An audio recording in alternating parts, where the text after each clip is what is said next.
Varicose veins కి సరైన చికిత్స కోసం సంప్రదించండి ఎవిస్ హాస్పిటల్. నమస్తే రమగారు. నమస్తే జయ. రమగారు, మనం తలచిన కార్యాలు వెంటనే జరగాలంటే ఏం చేయాలి? నాకు కామెంట్స్లో వచ్చిన ప్రశ్న అనమాట ఇది. చాలామంది అడుగుతున్నారండి, మేము ఏదైనా ఒక పని అనుకుంటున్నాం, అది వెంటనే జరగాలంటే ఏం చేయాలి? రమగారితో చెప్పించండి. ఏం చెప్తారు? ఏమైనా పూజలు చేయాలా, లేకపోతే ఇంకేమైనా చేయాలా? ఇలాంటి ప్రశ్నలు చాలా ఉన్నాయండి. అంటే కాదు జయ, ఏవో తంత్రాలు, ఫలానా తంత్రం, ఈ తంత్రం చేస్తే మనం అనుకున్న పని అనుకున్నట్టు అయిపోతుంది, ఇలాంటివి మనకి చాలా చోట్ల కనపడతాయి. మీరు అనుకున్న పని అయిపోవాలంటే ఇది చదువుకోండి, ఈ రావి చెట్టుకి పాలు పోయండి, వేప చెట్టుకి నీళ్లు పోయండి, అది చేయండి, వాకిట్లో పాలు చుక్కలు పోయండి. వీటన్నిటిని నేను కాదంటల్లా, అవేవో జరుగుతాయేమో, అవి చూసి నేను కూడా ఏదైనా విచిత్రమైన చెప్పేస్తానేమో అనుకుంటారు. ఇప్పుడు నాకు కూడా అలాగే తలచిన పనులు ఉంటాయి, నేను కూడా అనుకుంటా. నేనేం చేస్తానో చెప్తా. థ్యాంక్స్ రమ్మగారు, చెప్పేసేయండి. నేనేం చేస్తాను, ముందు పాజిబిలిటీ ఆలోచిస్తా. అసలు ఇది అవుతుందా? అవ్వనంత ట్రికీగా ఉండే వ్యవహారాన్ని నేను పెట్టుకోను. ఏదైనా ఒకటి చెయ్యాలి. ఇప్పుడు నేను నేర్చుకోవాలి అనుకున్నాను అనుకో, ఒక శ్లోకం, స్తోత్రం 30 శ్లోకాలు ఉన్నాయి అందులో, గడగడ చదివితే రాదు. ఒక్కో శ్లోకము నేర్చుకుంటా. రోజుకు 2 శ్లోకాలు పెట్టుకుని ఆ 2 తరో అయ్యి తర్వాత 3, 4లోకి వెళ్తాం. ఏదైనా ఒక పని, ఏదైనా ఒక బజార్ వెళ్తాం, ఓ ఊరు వెళ్తాం, ఒకటి కొనుక్కోవటం, ఎవరితోటైనా ఒక విషయం గురించి మాట్లాడటం, ఓ పెళ్లి సంబంధం కదపటం, ఓ బిజినెస్గా స్టార్ట్ చేసుకోవటం, ఇలాంటివి ఏదైనా మొదట పాజిబిలిటీ, అసలు ఎంతవరకు సాధ్యం అనేది ఇది అవుతుందా అని.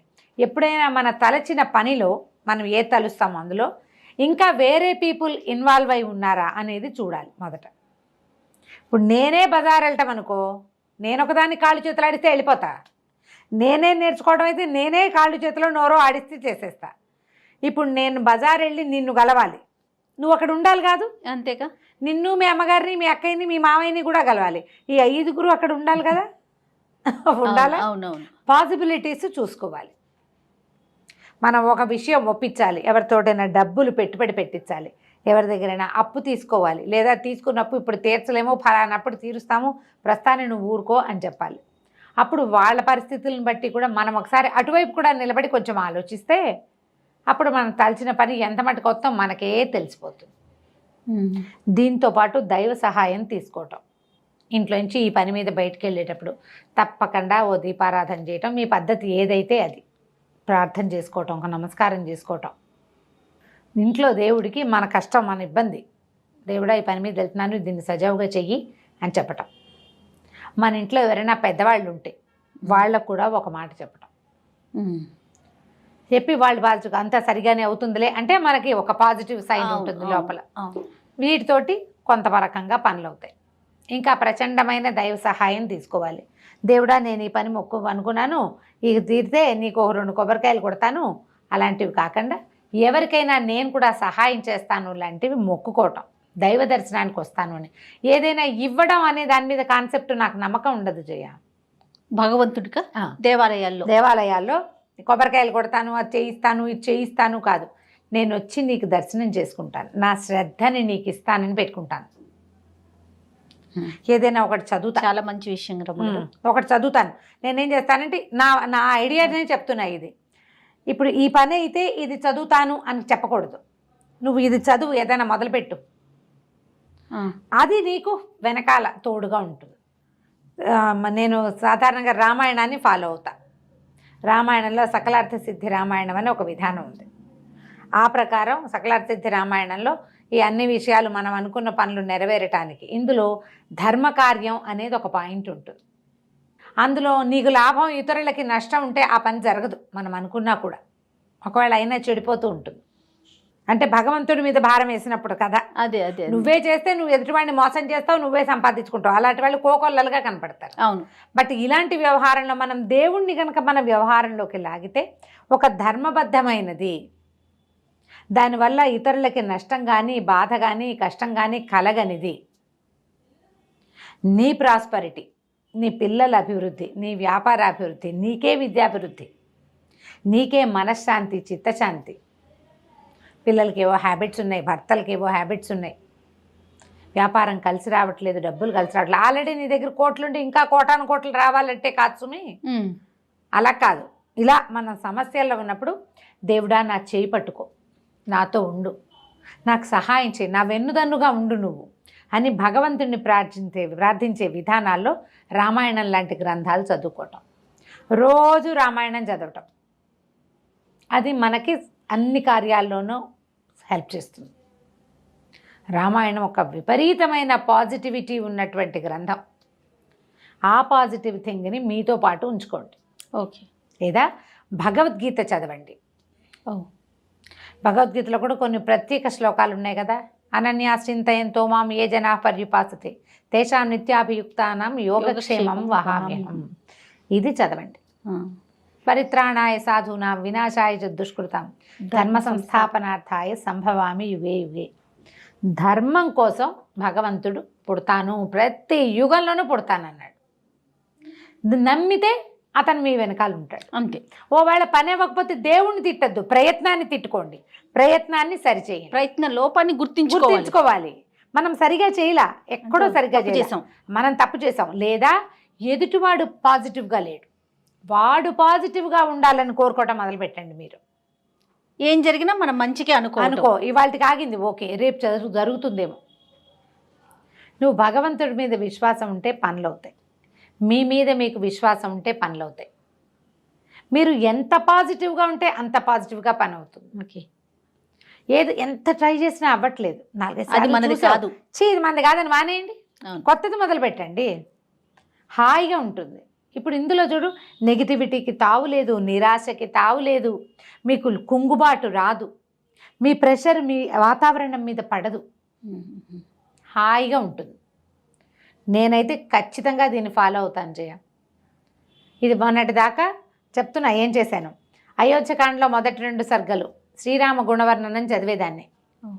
ఇప్పుడు పరశురామ పరాజయం చదువుతున్నాను. ఓకే. ఓ 30 రోజులు, ఓ 40 రోజులు అలా పెట్టుకుంటాను నేను. అది అయిపోయింది, ఇది స్టార్ట్ చేస్తా. బాగుంది. చేస్తూనే ఉంటాం, అది నడుస్తూ ఉంటుంది. తర్వాత దీంతో పాటు నాకు పాజిటివ్గా అనిపించేది ఏంటంటే పంచాయుధ స్తోత్రం అని ఒక స్తోత్రం ఉంది.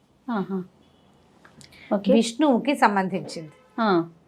ఇది అన్ని పనులు అని కాదు, ఏదో పని మీద వెళ్తున్నాము, ఏదో ఇబ్బంది వచ్చింది, పిల్లలు ఎక్కడైనా ఇరుక్కున్నారు రాలేదు, మనవాళ్లే ఎక్కడైనా ఉండిపోయారు రాలేదు, వాళ్ళకి అక్కడ పని ఒక బాధపడుతున్నారు.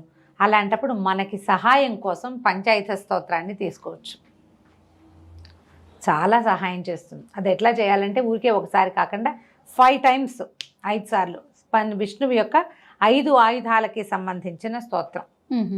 శంఖం, చక్రం, గద, ఖడ్గము, ధనస్సు, ఈ 5 ఆయుధాలు ఉంటాయి ఆయనకి. శంఖచక్రాలు పట్టుకుంటాడు, మనకు కనపడుతూ ఉంటాడు. గద నిలబెట్టినట్టుగా సత్యనారాయణ స్వామి పటాల్లో కనిపిస్తుంది కదా. అవునండి. ఖడ్గము నందకం అనే ఖడ్గము, శార్ంగం అనే ధనస్సు, కౌమోదకి గద పేరు. శంఖచక్రాలేమో సుదర్శనము, పాంచజన్యము కదా. అవును. నందకము, శార్ంగము, కౌమోదకి. నందకం ఖడ్గం, శార్ంగం అనేది ధనుసు, ఈ కౌమోదకి అనేది గద.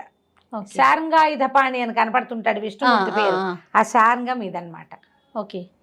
దీన్ని కూడా మనం సహాయకారిగా చేసుకోవచ్చు. ఇప్పుడు ఇదేంటంటే ఎలా అంటే నీకు కావలసినప్పుడు చేయడం కాదు, ఇది నీ నిత్యానుష్ఠానంలో ఉండాలి. ఎస్, అవును. రోజు చదువుతావు, నీకు ఏదైనా ఇబ్బంది వస్తే చదువుతావు. ఇది ఇంకా ఎప్పుడెప్పుడు వాడచ్చో చెప్తాను నేను.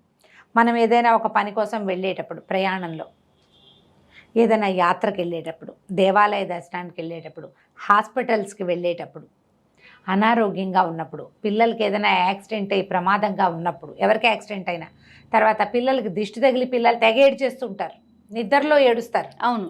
అలాంటప్పుడు ఈ స్తోత్రాన్ని చదువుకుంటే చాలా ఫలితం కనిపిస్తుంది. విష్ణు సహస్రనామంలో లాంటిదే ఇది కూడా. 5 శ్లోకాలు పెద్దవి, తర్వాత ఫలశ్రుతి. ఇవి చదవటం వల్ల మనకి ఏ ప్రయోజనం లభిస్తుందో చెప్పే ఒక 4 శ్లోకాలు, మొత్తం ఆల్ టుగెదర్ 9 శ్లోకాలు. నేను ఇది చదువుతా. ఇది రోజు చదివే అలవాటు. ఏదైనా ఇట్లా సమస్యగా ఉంది, రాత్రులు నిద్ర పట్టలేదు, ఏదో గాభరాగా ఉంది, పిల్లాడు ఏడుస్తాడు, ఎవరి పిల్లాడైనా, నా పిల్లాడు నీ పిల్లాడు తేడాలి, ఎవరి పిల్లాడైనా ఏడుస్తాడు, పిల్లాడిని దగ్గర కూర్చోబెట్టుకొని అది చదివితే మెల్లిగా వాడు సెట్ అయిపోతాడు. ఇలాంటి ఏవైనా అలవాటు చేసుకుంటే మనం తలచిన పనులు అవుతాయి. మీరు ఏవి దైవ సహాయాలు తీసుకోరు, మీకు వద్దు, లేకపోతే అప్పుడు మీ మీదే మీరు నమ్మకం పెట్టుకోండి. నేను ముందే చెప్పాక పాజిటివ్గా ఉండండి. మొత్తం చుట్టూత పరిస్థితులన్నీ మనకు అనుకూలమయ్యేదాకా వెయిట్ చేయండి, అనుకూలం చేయడానికి ప్రయత్నం చేయండి, తలచిన పనులు అయిపోతాయి ఆటోమేటిక్గా. ట్రై చేయాలి కదా, ఖచ్చితంగా ప్రయత్నం అయితే ఉండాలి కదండి. ప్రయత్నం ఉండాలి కదా. దీంతోపాటు ఇంకొకటి నాకు రెగ్యులర్ ప్రాక్టీస్ ఇంకో శ్లోకం చెప్తాను. ఎక్కడికి వెళ్తున్నా సరే రాత్రి పడుకునేటప్పుడు కూడా ఆపదామ భర్తారం దాతారం సర్వసంపదాం లోకాభిరామం శ్రీరామం భూయో భూయో నమామిహం. పదే పదే రాముడికి నమస్కరిస్తే ఆయన మన ప్రాబ్లమ్స్ని సెట్ చేస్తాడు. కనీసం నీకు ఒక తాత్కాలిక ఉపశమనాన్నైనా ఇస్తాడు.